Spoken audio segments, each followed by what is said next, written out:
Sounds good.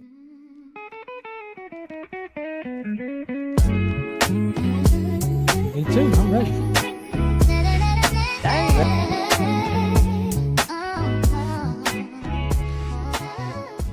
Welcome back to the Reboot Podcast. I'm your host, William Branch, and today we are sitting down with Racheal Bernal of IGB Entertainment to talk about music, atmosphere, entrepreneurship, branding, and the art of creating unforgettable experiences. So without further ado, as opposed to me actually introducing you, Racheal, how about you tell our viewers a little bit about yourself?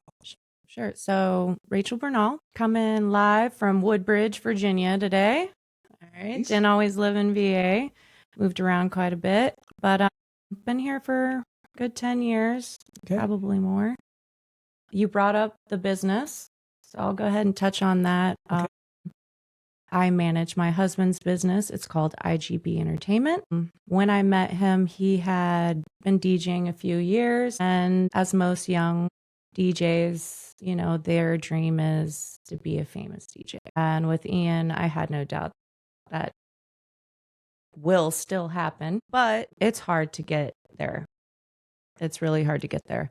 So saw him doing a lot of gigs in DC, just getting taken advantage of by businesses, colleagues, things of that matter. And I got the great idea that we needed to build a business on him doing weddings. Nice. I said to myself, you know, that seems to be where the money's at. He's extremely professional. He knows what he's doing. He has all the equipment. And on top of that, he is bilingual. Wow. So I definitely saw a lot more in him that he wasn't offering. Wanted to build a business for us. So got on top of that, built the website, got all the administrative stuff done, started marketing, advertising, just teaching myself all of this stuff. Didn't know anything about DJing myself. Wow. And over the years, we have done very well, 5-star reviews every single time. No complaints. He's just really good at what he does. And I'm the one behind the scenes doing all the invoicing and all that good stuff. So about a year and a half ago, now he's been wanting me to DJ for a while, but I always have my hands into everything and my own stuff and being a mother. So about a year and a half, I did start taking on, maybe even longer than that, taking on some little DJ jobs that I felt like was good money for me.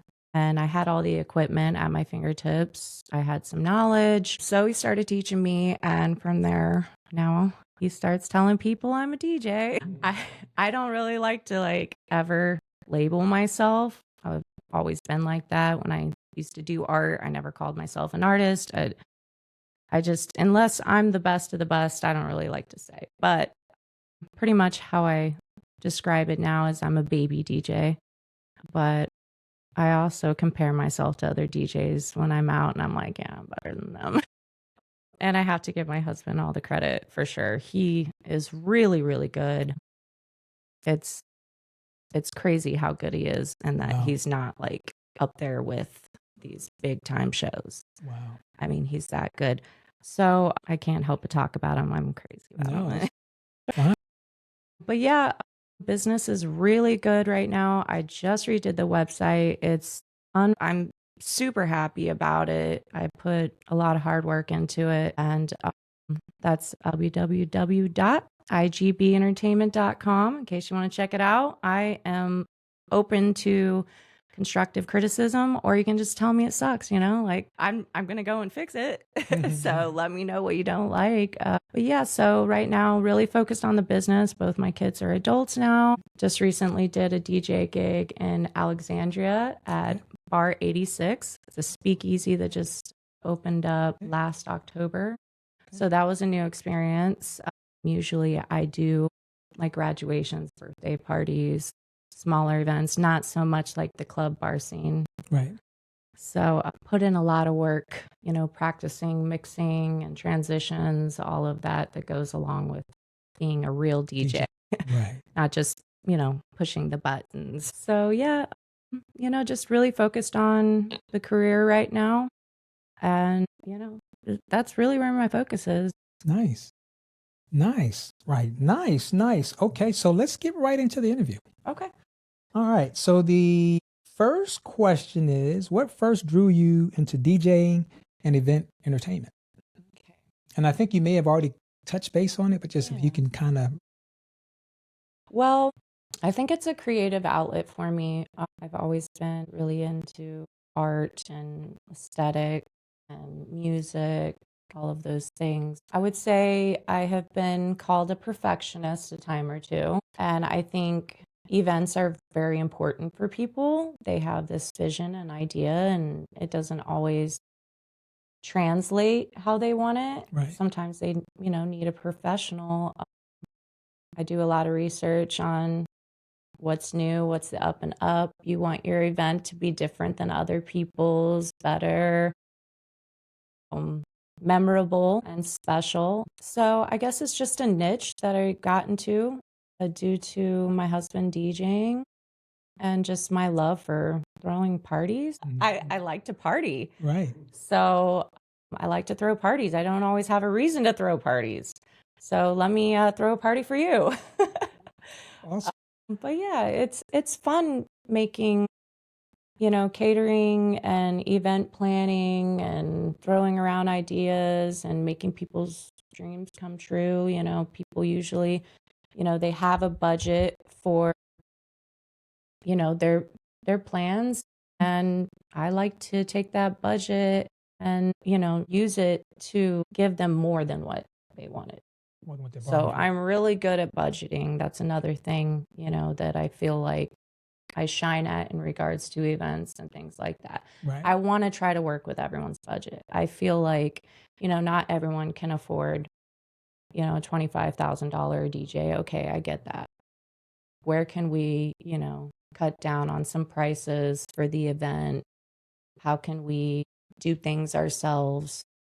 Yeah, I'm definitely just wanting to bring joy, I guess, to people, seeing them happy at their events and seeing how beautiful everything turned out is a huge reward.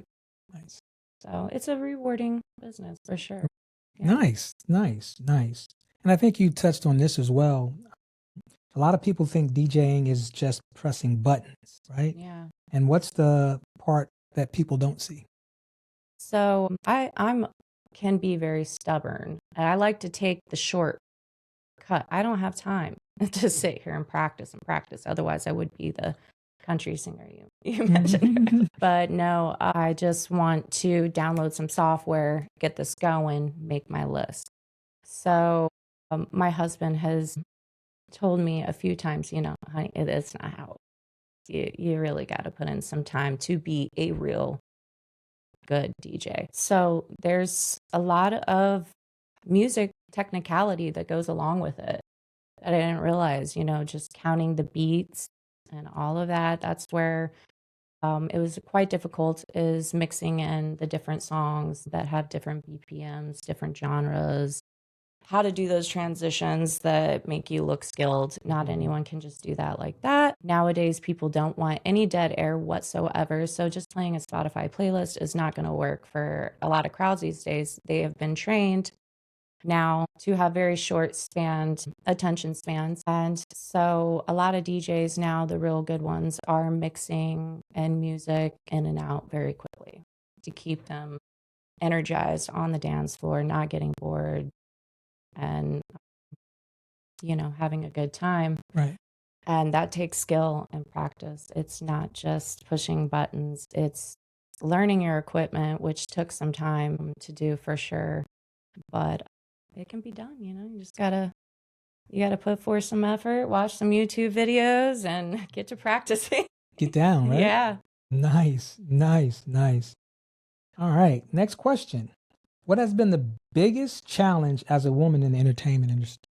As a woman in the industry, well, right now I feel like being a woman DJ is kind of the cool thing. Like, people want it. They want to see a female DJ. It's not as, you don't see it that often. So I'm not getting a lot of feedback there. I have a lot of positive experiences when I'm DJing.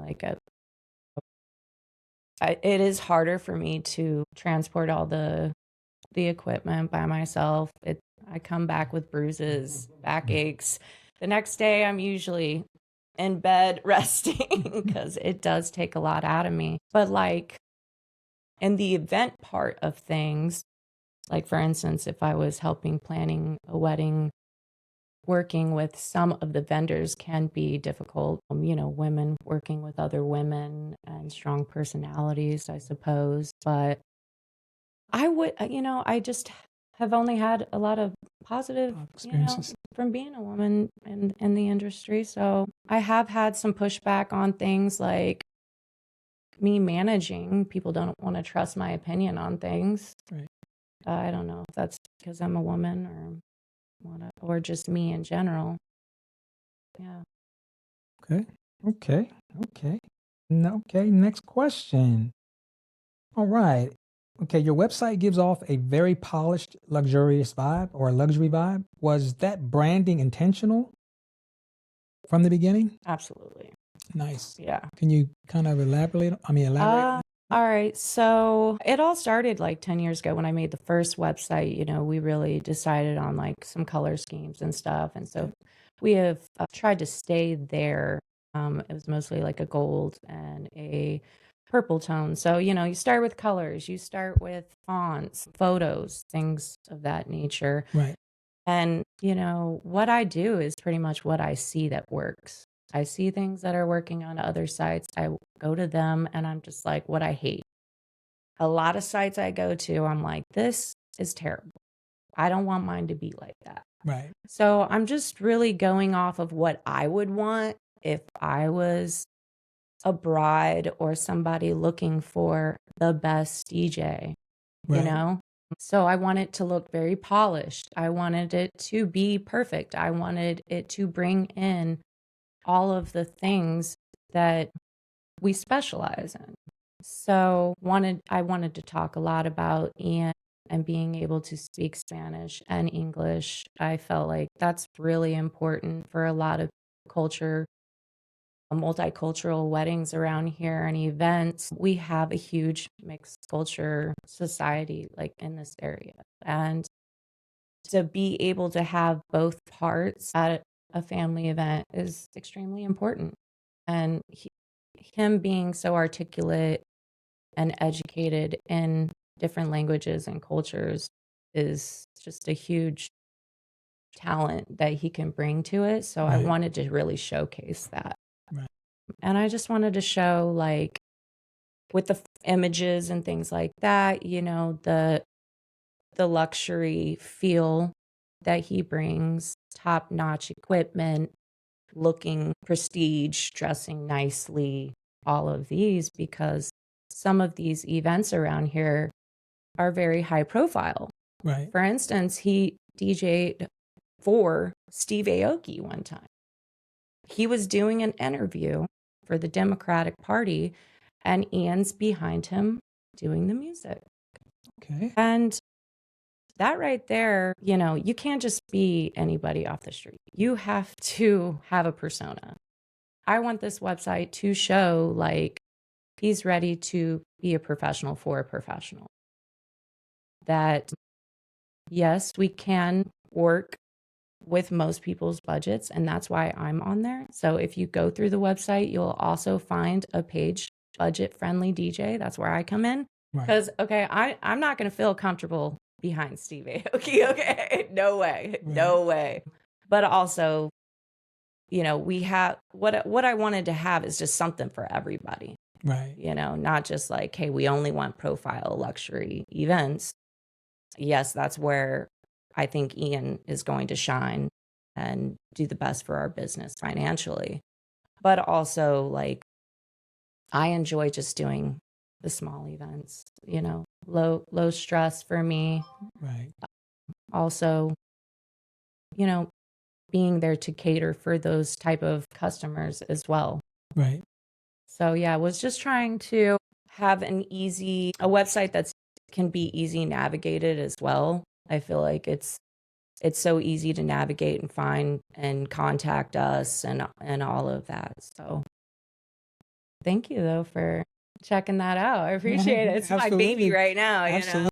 Yeah, when you sent it to me, I didn't check it out then, but I went back and looked at it, and it was different because I think time I I was looked working you up, on it yeah, I still. could tell because the Yeah. first time I looked at it, I was like, no, it didn't look like this. Okay. Yeah. Yeah. Every day I was doing changes, and now I've finally put that aside. I'm like, okay, I need a break. It's been 2 months I've been redoing this website. Yeah, it looks real good. Thank you. Absolutely.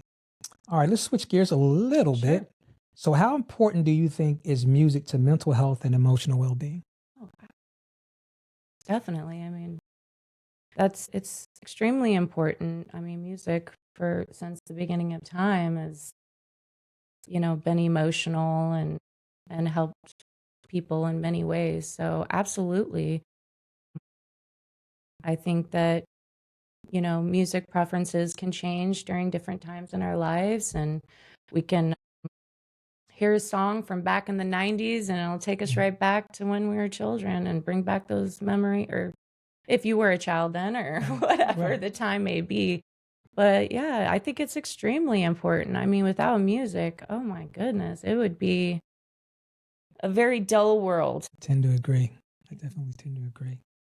All right. What makes a great event unforgettable? Well, I mean, since we do cater to music type of things, unforgettable events. I would say just that moment when everybody is on the dance floor and that song comes on that everybody's just like hype about, and all of a sudden you see people getting thrown up and, air surfing or what I think that's what they call it. But yeah, I've seen some people wilding out on the dance floor, and the feel of being the one who ignited that. Right. It's a high for sure. It's an adrenaline rush. It makes you feel good. And I think that's why a lot of people enjoy DJing, because they like seeing the joy they bring to people. Yeah, it kind of reminds me of that 50 Cent in the Club video. That vibe that you get. Yeah. All right. Okay, so next question. In today's world of social media and trends, how do you stay authentic? Yeah, that is hard because you don't want to say too much. Like me, I'm pretty open, but already I feel like I do have to hold back some. So to be authentic sometimes it's frustrating because you don't want to be judged. You don't want to have things held against you. You don't want to say the wrong thing and insult somebody and things of that matter.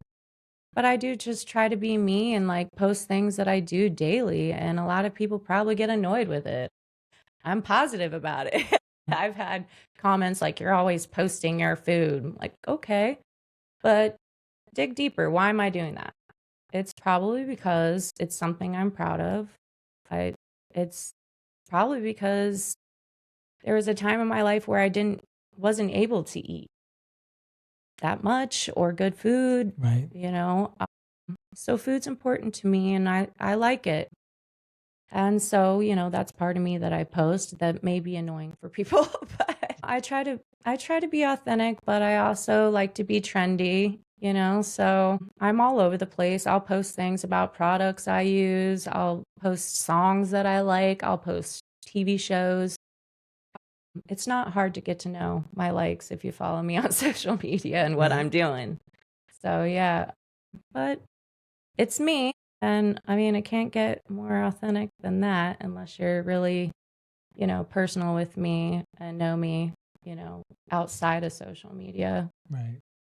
I'm sure people have this look of who I am who doesn't really know me and follows me. Right. And that's probably not exactly who I am. Right. Yeah. I mean, not altogether. Right. I will tell you, when I first, before I met you, just looking at your profile on the website, totally different. Yeah. Talking to you now and what I saw, totally different. Wow. Didn't expect it. Yeah. Didn't. I mean, and I'm talking about in a good way.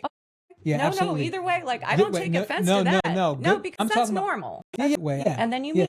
Yeah, I mean, I would have never thought you would have been this down to earth. Okay. this open, I mean, this impressionable, and not that it was a bad thing. I just was thinking maybe she might be, I mean, because this is the first time you meeting someone, a little bit standoffish, kind of see what, what's going on. But I was totally blown away. Well, so that I makes definitely, me happy. Yeah, I definitely appreciate it. What you're saying to, well, what I'm getting is that I show like online that I'm professional. Yeah. Because that is what I want to give off. Yeah, absolutely. Because I haven't always been like this. Oh, wow. At all. Wow. No. Yeah, that online, I mean, it was to the point where I said to myself, there is no way she's coming to meet me and DeAndre. I'm being honest. I looked at that, I was like, she's not coming. Of course I am. Yeah. Eventually. Just got to work you in my schedule. There you go. I'm happy to be here. I'm glad I came. I appreciate it. We definitely appreciate you coming. And last but not least, what kind of legacy do you want to brand? What kind of legacy do you want to leave for yourself? Yeah. Once this is all done. That is definitely a thought that goes through once life is all done. Yeah. Okay.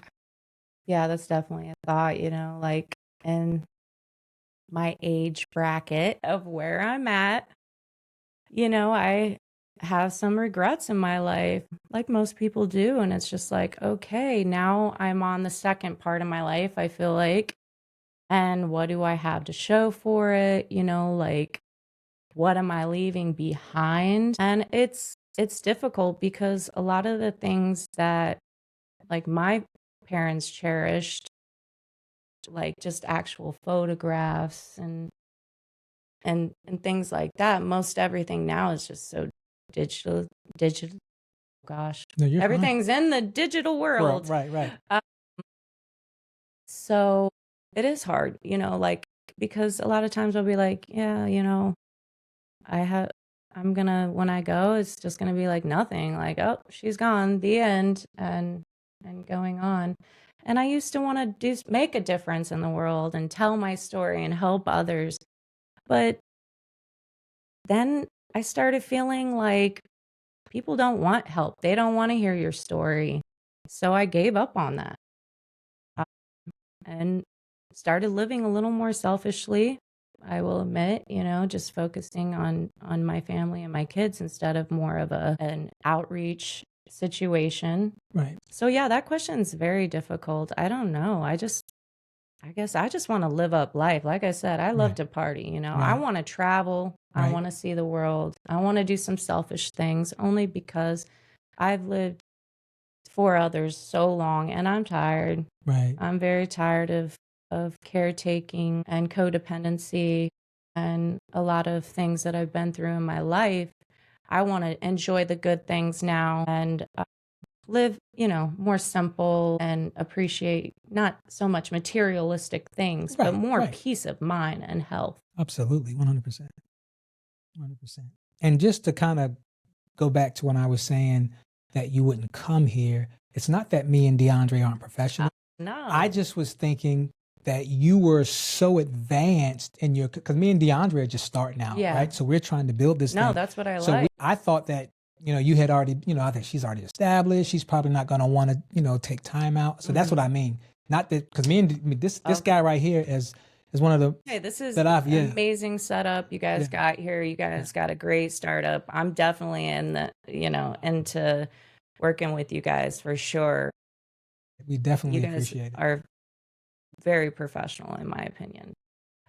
But yeah, I like to dabble in a lot of things. I get very bored easily. Yeah. And like if I start doing something for a long time, I'm like, okay, I need to do something else now. Well, I will promise you, I promise you, we will make sure that you are not bored. There we go. We got a lot of, listen, we can't, because we haven't, I was telling Racheal a little bit about the boat. Yes. So doing some interviews on the water, because we got the wireless mics. Oh my gosh, I'm so excited. Yeah, and so we will definitely make it worth your while and make sure that we do not have you sitting around being bored. Well, I will get the body bathing suit ready. Absolutely. Well. That concludes the interview. We will definitely be back again, but we want to thank you for tuning in. And any final thoughts, Rachel? No, not really. Just really excited to see where this goes. Interested in dabbling into a lot of the topics we have written down for future. The boat idea, Yeah. amazing. So, yeah, lots of stuff to talk about. Absolutely. And excited to be here with you guys. Thanks so much for having me on. You are so welcome, and thanks for coming. And to our audience, thanks for tuning in, and we will see you back here the next time.